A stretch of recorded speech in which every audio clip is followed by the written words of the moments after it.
Hello everyone, कैसे हैं आप सब। बहुत टाइम बाद सुन रहे हैं एक दूसरे को। सॉरी, आप भी मुझे सुन रहे हो, मैं तो आपको नहीं सुन रहा। तो लास्ट हमने चैप्टर फिनिश कर लिया था, chapter number 15 I think, 15 our environment. उससे पहले हम चैप्टर 6 ख़त्म कर चुके हैं अपना। चैप्टर 6 क्या था? Life processes. चैप्टर 6 की वेटेज 6 to 7 मार्क्स की आती है। चैप्टर नंबर 15 हमने फिनिश कर लिया, 2 to 3 मार्क्स का चैप्टर होता है वो। तो अप्रॉक्सीमेटली 10 to 12 मार्क्स हमारे फिनिश हो चुके हैं।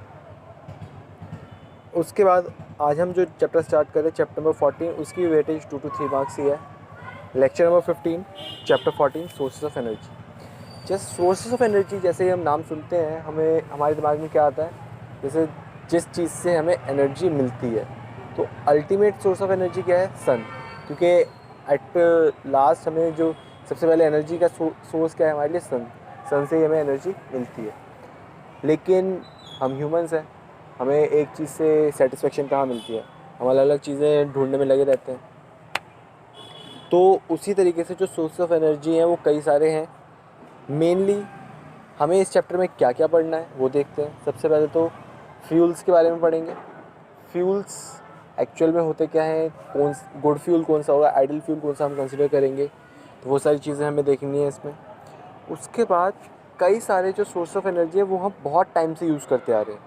जैसे कोल, पेट्रोलियम, नेचुरल गैस, जो ये चीज़ें हैं वो हम बहुत ज़्यादा टाइम से यूज़ करते आ रहे हैं। तो ये जो सोर्सेज हैं उन्हें बोलते हैं कन्वेंशनल सोर्स ऑफ एनर्जी। जो सोर्सेज हम बहुत पुराने टाइम से यूज़ कर रहे हैं उन्हें बोलते हैं कन्वेंशनल सोर्स ऑफ एनर्जी।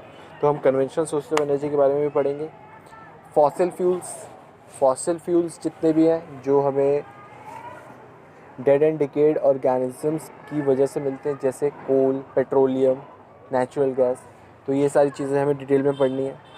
उसके बाद क्या है, अब कुछ सोर्सेज तो ऐसे हो गए जो बहुत टाइम से यूज़ हो रहे हैं, लेकिन कुछ रिसेंटली हम डिस्कवर करें। जैसे सोलर एनर्जी हम रिसेंटली डिस्कवर करी है हमने, geothermal energy, hydro energy, nuclear energy अभी रिसेंटली डिस्कवर हो रही है।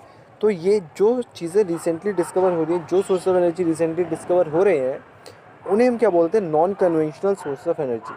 कन्वेंशनल वो जो पहले से डिस्कवर्ड है, यूज़ में है, और नॉन कन्वेंशनल वो जो रिसेंटली यूज़ में आ रहे हैं, जो रिसेंटली डिस्कवर हो रहे हैं। क्या क्या है इसमें? हाइड्रो इलेक्ट्रिसिटी है, विंड एनर्जी है, सोलर एनर्जी है, बायोमास है, energy from sea, geothermal energy और न्यूक्लियर एनर्जी। अब न्यूक्लियर एनर्जी की जब बात हुई तो न्यूक्लियर एनर्जी बेसिकली दो तरीके से एनर्जी एमिट करती है। सबसे पहले न्यूक्लियर फिजन की वजह से। फिजन मतलब ब्रेक डाउन होना, टूटना, और न्यूक्लियर फ्यूजन मतलब कंबाइन होना। तो कॉम्बिनेशन से भी इसकी एनर्जी जनरेट होती है और सेग्रीगेशन से भी एनर्जी जनरेट होती है।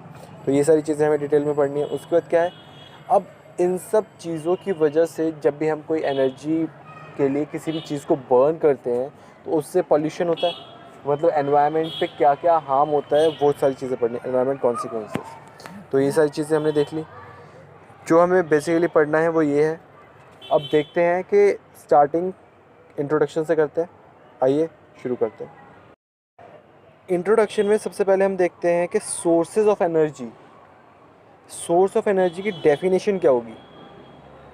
अब एक अच्छा सोर्स ऑफ एनर्जी क्या है? जो हमें एनर्जी की अमाउंट प्रोवाइड करे कन्वीनियंट फॉर्म में। मतलब a source of energy is one which can provide adequate amount of energy in a convenient form over a long period of time।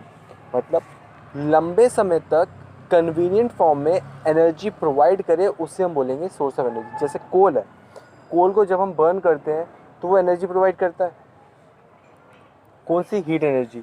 तो इसी तरीके से लॉन्ग टाइम के लिए जो एनर्जी प्रोवाइड करे उसे हम क्या बोलते हैं? Source of energy. एक बार दोबारा मेरे पीछे रिपीट करिए।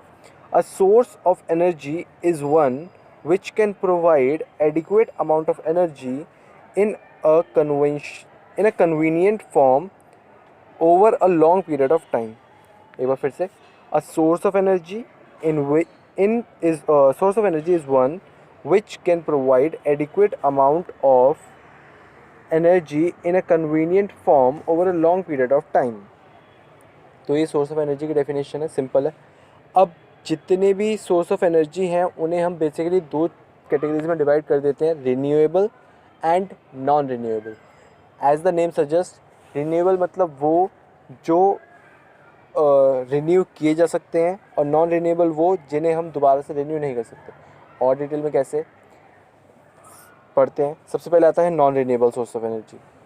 अब कुछ सोर्स ऑफ एनर्जी ऐसे हैं जिन्हें बनने में मिलियंस ऑफ ईयर्स लगते हैं और इजीली उन्हें हम दोबारा रिप्लेनिश नहीं कर सकते। जैसे कोल और पेट्रोलियम जो है उन्हें बनने में मिलियंस ऑफ ईयर्स लगते हैं, तो वो non renewable source of energy है। डेफिनेशन क्या है इसकी?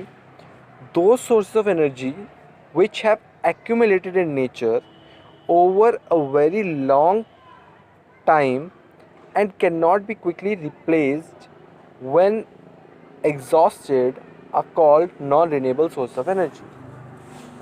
ऐसे सोर्स ऑफ एनर्जी जो कि नेचर में एक्यूमुलेट हुए हैं बहुत लंबे टाइम से और क्विकली रिप्लेस नहीं किए जा सकते, उन्हें बोलते हैं non renewable source of energy. ऐसे सोर्स ऑफ एनर्जी जो नेचर में बहुत लंबे टाइम से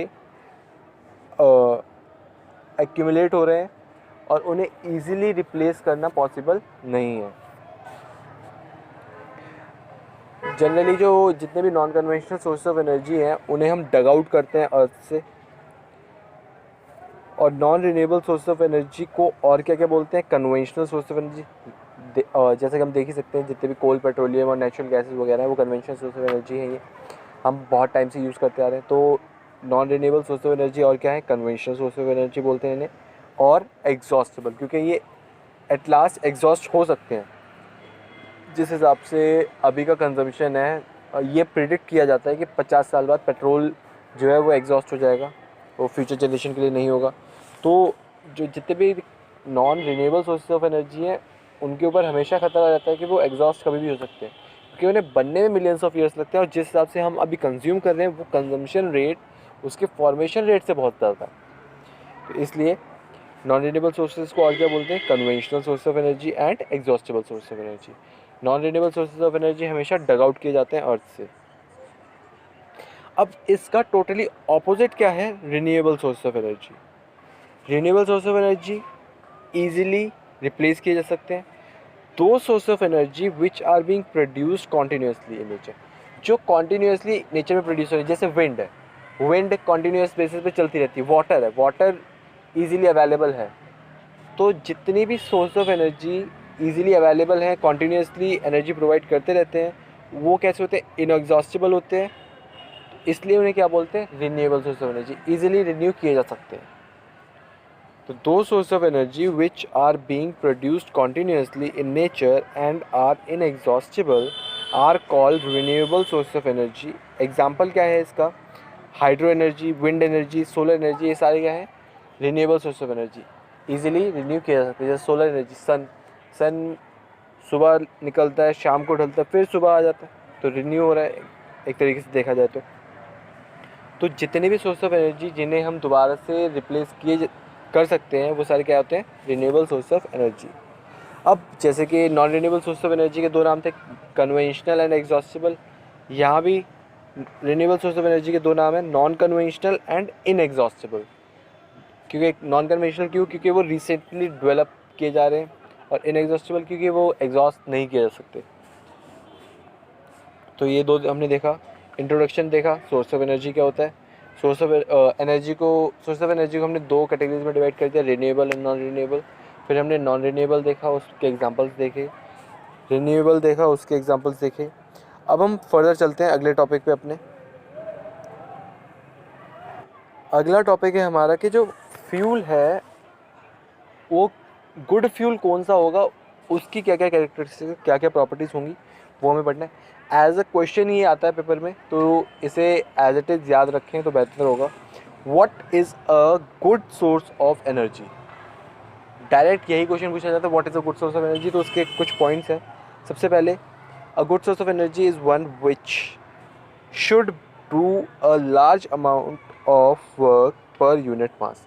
मतलब अगर हम जैसे हम एग्जांपल लेते हैं, 1 ग्राम कोल को अगर हम बर्न करते हैं और 1 ग्राम पेट्रोल को अगर हम बर्न करते हैं, तो जो ज़्यादा अमाउंट ऑफ एनर्जी रिलीज़ करेगा, जो ज़्यादा अमाउंट ऑफ वर्क करेगा, तो वो होगा गुड फ्यूल। तो वही है, a good fuel is which would do a large amount of work per unit mass, ज़्यादा से ज़्यादा काम करे पर यूनिट मास पे। सेकेंड पॉइंट क्या है, which is cheap and easily available, सस्ता होना चाहिए और ईजिली अवेलेबल होना चाहिए वो। Which is easy to store and transport, अब उसकी स्टोरेज भी ईजी और ट्रांसपोर्ट भी अफोर्डेबल होना चाहिए। Safe to handle and use, handling safe होनी चाहिए, उसका यूजेज सेफ़ होना चाहिए और एनवायरमेंटल पॉल्यूशन कॉज ना करे। मतलब एज अ स्टोरी सोचो, देखो एक अच्छी चीज़ कौन सी होगी जिससे एनवायरनमेंट को हार्म ना हो, पहली चीज़। दूसरा, ईज़िली हम उसे स्टोर कर सकें, ईज़िली उसे हम ट्रांसपोर्ट कर सकें, स्टोरेज और ट्रांसपोर्ट ईजी होना चाहिए। उसका यूजेज जो है वो सिंपल होना चाहिए और ईज़िली हैंडलेबल होना चाहिए, मतलब ईज़िली हैंडल कर सकें उसे। और क्या होना चाहिए उसमें, सस्ता होना चाहिए, ऑब्वियस सी बात है, क्योंकि हमारी पॉकेट पे भी तो वज़न पड़ता है। एनवायरनमेंट फ्रेंडली होना चाहिए, चीप होना चाहिए, इजीली ट्रांसपोर्टेबल होना चाहिए, easy to handle and store होना चाहिए, इजी टू यूज़ होना चाहिए और ज़्यादा से ज़्यादा काम दे। हम इंडियंस हैं, कम से कम पैसे दे के ज़्यादा से ज़्यादा काम निकालना हमारी आदत है। तो वही चीज़, 5 पॉइंट सिंपल है, अपने डे टू डे बेसिस पे सोचो। सबसे पहली चीज़, एनवायरनमेंट को फ़ायदा दे, मतलब एनवायरनमेंट को नुकसान ना पहुँचाए, do not pollute the environment, पहली चीज़। दूसरी चीज़, सस्ती होनी चाहिए, सस्ती के साथ साथ ज़्यादा से ज़्यादा काम करने वाली, which would do a large amount of work.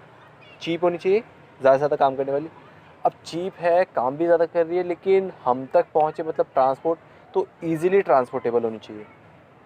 Easily transportable हो गई, उसके बाद जो है उसका जो यूज़ है ना, और उसको हैंडल करना बहुत ज़्यादा ईजी होना चाहिए। तो यूज़ ईजी करो और हैंडलिंग ईजी करो। उसके बाद क्या है, अब जब अगर हमें कोई भी सोर्स ऑफ एनर्जी मिल रहा है तो उसको स्टोर भी तो करना है, तो स्टोरेज इज़ ईजी स्टोरेज होना चाहिए। तो ये सारी चीज़ें अब दोबारा एक बार पॉइंट्स रिवाइज करते हैं। सबसे पहले, ज़्यादा से ज़्यादा काम करे, चीप हो, ट्रांसपोर्टेबल ईजी हो, ईजी टू हैंडल हो, ईजी टू स्टोर हो, ईजी टू यूज़ हो और do not pollute the environment. तो ये सारी चीज़ें होनी चाहिए। आई होप समझ आया होगा आपको। एक बार रीड करो।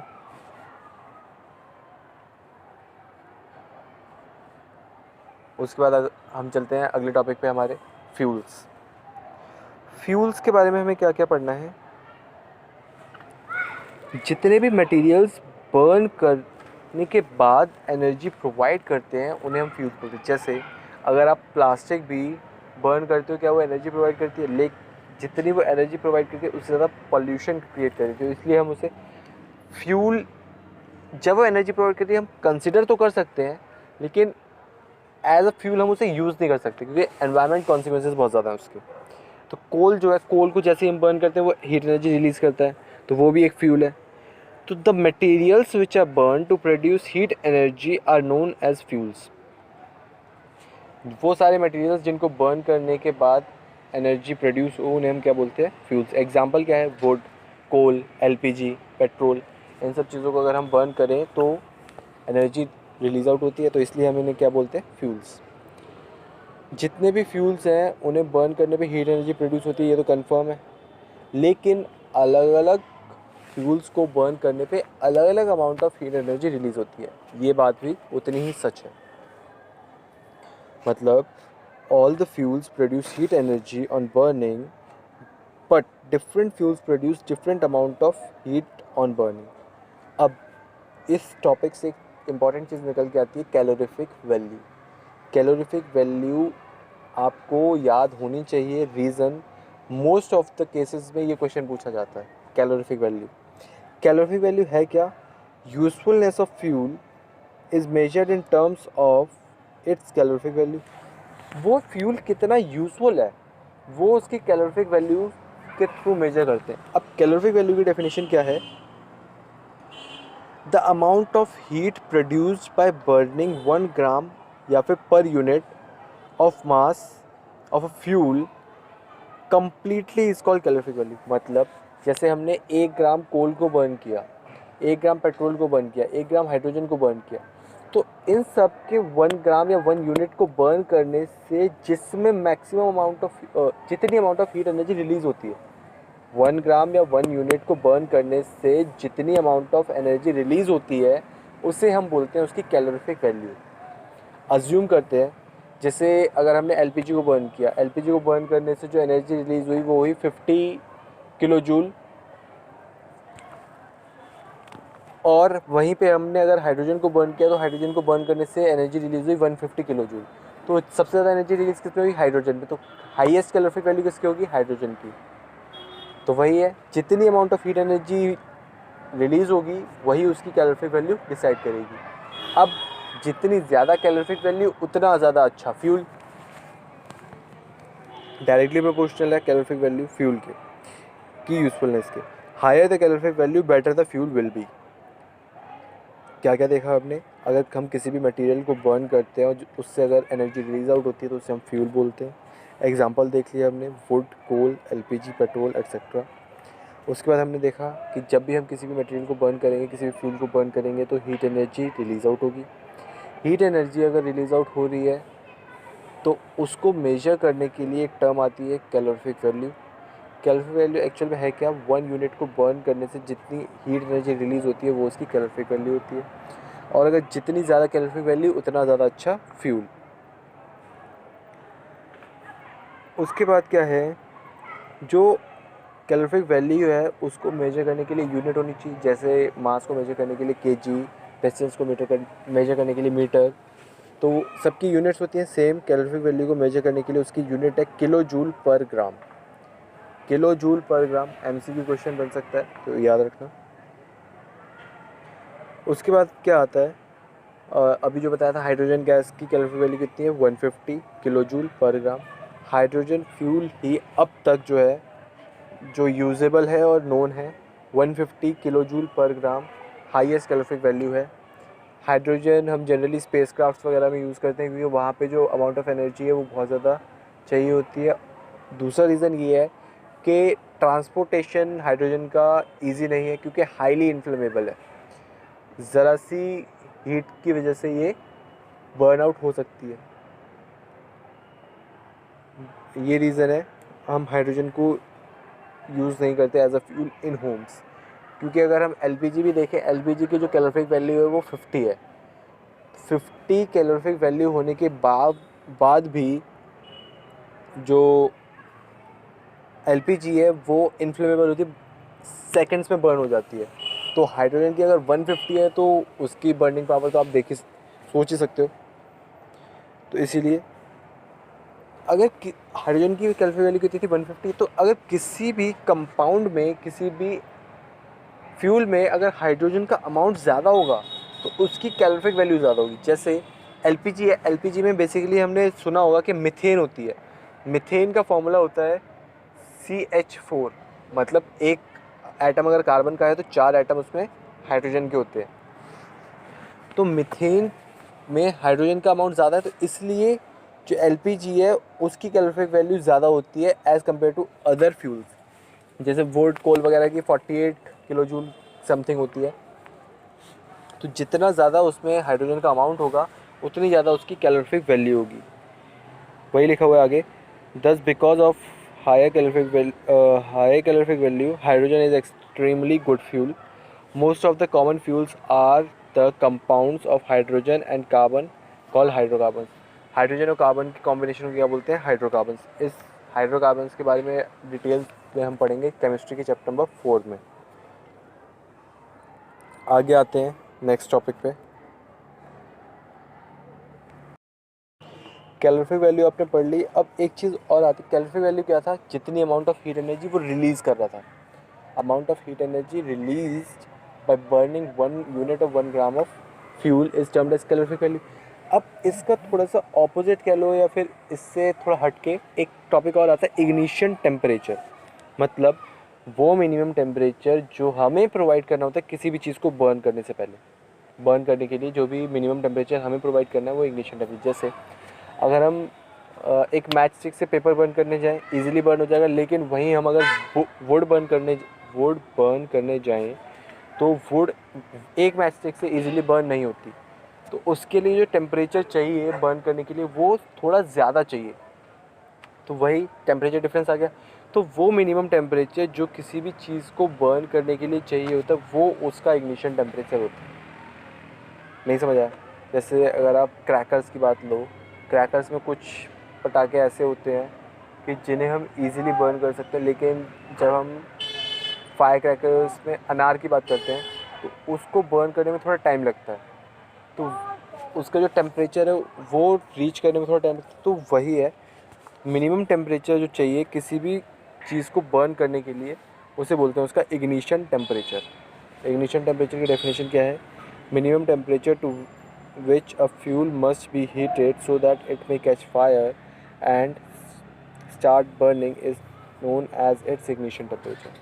कैलोरीफिक वैल्यू, इग्निशन टेम्परेचर, ये दोनों डेफिनेशंस आपको याद करनी है अच्छे से क्योंकि इंपॉर्टेंट है। उसके बाद जो नेक्स्ट टॉपिक आता है, कैरेक्टरिस्टिक्स ऑफ आइडल फ्यूल। इससे पहले हमने पढ़ा था गुड फ्यूल के बारे में।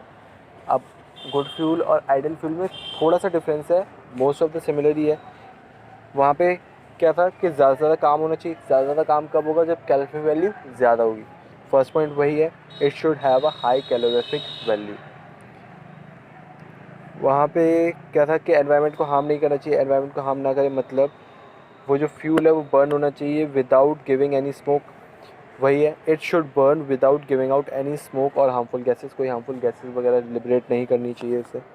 और it should have a proper ignition temperature. जो इसका इग्निशन टेम्परेचर मतलब वो टेम्परेचर जिस पे वो बर्न होगा वो प्रॉपर होना चाहिए। ऐसा ना हो कि बहुत ज़्यादा हो या ऐसा भी ना हो कि बहुत कम हो।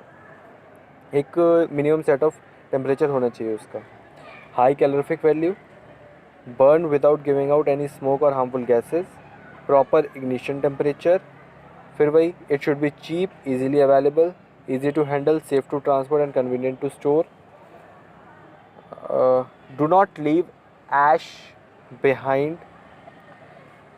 ऐश लिबरेट ना करें। जैसे हम पेपर को बर्न करते हैं तो ऐश निकलती है, लेकिन वहीं पर अगर हम एलपीजी को बर्न करते हैं तो वहाँ पे कोई भी ऐश नहीं निकलती मेजर केसेस में। फिर वही, बर्न स्मूथली बर्न होना चाहिए। क्या क्या? High calorific value, burn without giving out any smoke और harmful gases, proper ignition temperature होना चाहिए, चीप होना चाहिए, इजीली अवेलेबल होना चाहिए, easy to handle, easy to store and convenient to use होना चाहिए, do not leave ash behind and burn smoothly. तो ये सारी चीज़ें थी इसमें। आज के लिए इतना ही काफ़ी है। आज हमने क्या क्या देखा, फ्यूल क्या होता है, उससे पहले हमने देखा कि renewable non renewable source of energy क्या होते हैं, गुड सोर्स ऑफ एनर्जी के लिए क्या क्या कंडीशंस नेसेसरी हैं, फ्यूल देखा हमने, आइडल फ्यूल की कैरेक्टरिस्टिक्स देखी। गुड सोर्स ऑफ एनर्जी अलग है, आइडल फ्यूल की कैरेक्टरिस्टिक्स अलग है, लेकिन बेसिकली कई सारी चीज़ें सिमिलर है। वहाँ भी वो cheap, easy to handle, easy to transport, easy to use, high calorific value, तो ये सारी कुछ चीज़ें कॉमन है। लेकिन एनवायरमेंटल कॉन्सिक्वेंसेस के हिसाब से अगर देखा जाए तो आइडल फ्यूल में कुछ ज़्यादा लिमिटेशंस हैं। तो आई होप यहाँ तक आपको समझ आ गया होगा। अगर आपको कोई भी डाउट्स हैं तो आप व्हाट्सएप करके पूछ सकते हो। वील मीट, अब हम मिलेंगे नेक्स्ट क्लास और होमवर्क आपको मैसेज आ जाएगा कि आपका होमवर्क है। सी यू, बाय बाय।